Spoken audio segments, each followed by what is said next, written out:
se a liberdade é uma coisa tão necessária, então, me responde aquela parte da minha fala, haverá a eternidade? Se haverá? Eternidade? Eternidade? Haverá salvação eterna? Se a liberdade é realmente necessária?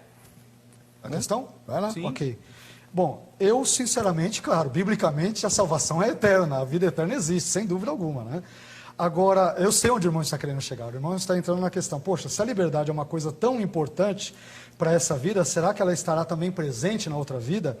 Obviamente, eu entendo que nós teremos a nossa liberdade, que é clássica e específica para esta vida, ela não terá os mesmos moldes na outra vida. Nós teremos, de certa forma, uma liberdade, mas esta liberdade, de acordo com o corpo glorificado e com o contexto, com uma mentalidade totalmente regenerada, transformada e glorificada, nós não teremos mais condições de agirmos ou de irmos atrás de pecar no céu, para que não ocorra novamente essa situação cíclica que você falou. Então o pecado novamente ele vai voltar a existir a terra, vai existir outra queda e tudo irá se repetir. Não, eu entendo que no contexto da eternidade, que não é o nosso contexto terreno, nós teremos as nossas volições e vontades absolutamente transformadas, de modo que nos pareceremos ainda mais com o nosso Criador. O problema é que essa resposta trouxe um problemão. A questão é o seguinte, se existe esse nível de liberdade, essa possibilidade, e Deus é esse Deus amoroso e santo que quer que as pessoas se salvem, por que não foi criado desde o início assim? As regras são dele, o jogo é dele. Ah, então ele queria alguma coisa com isso Mas tudo. não Bem-vindo ao calvinismo. Segundo o calvinismo. Bem-vindo ao calvinismo. A questão é justamente essa. Se Deus tem a possibilidade, ele queria fazer isso tudo da forma como o arminianismo pensa, e essa liberdade da forma como o irmão descreveu do que será na eternidade. Eternidade, não aqui. Por que ele não fez isso desde o início e ninguém caía? Não haveria pecado, não haveria morte, não haveria Satanás, não haveria nada disso. Criar seres livres. Pra quê? Pra mandar pro inferno? Porque quis um relacionamento verdadeiro com eles. Mas relacionamento então vem da liberdade, não vem da vontade dele?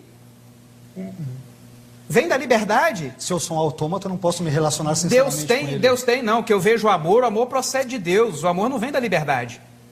Corte rápido, faca, é Tramontina. Mas a minha pergunta é a seguinte, se Deus salva com base na fé prevista, por que ele não salvou as cidades de Corazim e de Betsaida? O texto diz assim em Mateus 11, 21. Ai de você, Corazim, ai de você, Betsaida, porque se os milagres que foram realizados entre vocês tivessem sido realizados em Tiro e Sidom, há muito tempo elas se teriam arrependido, vestindo roupas de saco e cobrindo-se de cinza. Então a minha pergunta é a seguinte, Jesus previu que as cidades de Tiro e Sidom teriam se arrependido se tivessem visto os milagres e a obra dele. Ele previu a fé das cidades de Tiro e Sidom. E depois menciona também a Sodoma e Gomorra. Ele previu que se essas cidades vissem as obras de Cristo, elas se arrependeriam. No entanto, elas não foram salvas. Eu gostaria que o pastor respondesse isso para mim. Se ele salva com base na fé prevista, por que não salvou Tiro? Por que não salvou Sidom? Mas queria que ele respondesse a pergunta, não saísse para outros lados. Respondesse o que eu estou perguntando. Depois o senhor comenta a resposta dele. 3 minutos, pastor Alcione. Muito bem. Pastor Marcos, Deus não salvou porque ele, na sua soberania, ele mesmo tendo a presciência de que se lá tivessem sido feitos os milagres que foram feitos em outra cidade, Deus, na sua soberania, ele dá esta oportunidade, o chamado de salvação a todos. Entretanto, Deus, eu não anulo, o arminianismo não anula a soberania de Deus.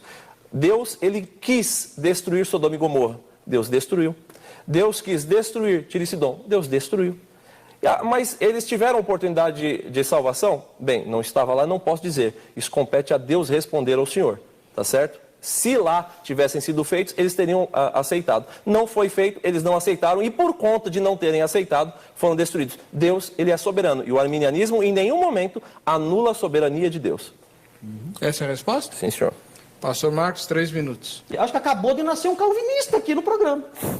O pastor, com a resposta que ele deu, ele se tornou um calvinista. Bem-vindo ao nosso grupo, pastor. É uma alegria recebê-lo entre os reformados. O senhor disse que Deus não realizou essas obras, ali em Tiro e Sidom, porque ele queria destruí-las. Foi isso que ele falou. Ou seja, essa é a posição calvinista. Eu fico feliz que o pastor agora esteja aqui do meu lado. O nosso debate acho que nem tem mais sentido agora, porque estamos do mesmo lado. Sim, eu tenho que terminar o programa, não vem com essa não. Olhadinha aqui, por exemplo, segundo Reis 19:25. Olha isso. Olha como isso aqui é claro, eu não entendo. Ó, segundo Reis 19:25. Olha o que diz aqui. 19:25. Ele vai falar as mesmas coisas. Acaso não ouviste? Ele está falando aqui para o rei Senaqueribe. Ele fala assim: acaso não ouviste que já há muito dispus eu estas coisas? Ou seja, eu já tinha disposto, já tinha estabelecido que você iria destruir nações. Ele fala: acaso não ouviste que já há muito dispus essas coisas?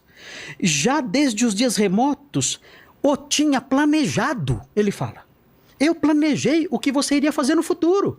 E aí prossegue: agora, porém, as faço executar. E eu quis que tu reduzisses a montões de ruínas as cidades fortificadas. Ou seja, ele escreveu a história lá atrás, ele planejou tudo lá atrás e agora está executando. Ele não descobre o futuro. Ele escreve o futuro e depois executa o futuro. Um negócio desse aqui, como é que alguém nega um negócio desse? O texto que eu mencionei agora, do Salmo 139, é claro como eu escrevi cada dia de vocês. Vamos no Senaqueribe. É assim que funciona. Não, ninguém nega esse texto. Como O texto você... é claro. Vamos lá. O texto é claro, não tem como negar, certo? Ok, então bem-vindo ao calvinismo. Vamos lá. Tá virando. O texto é... Eu sou calvo só. O texto é claro.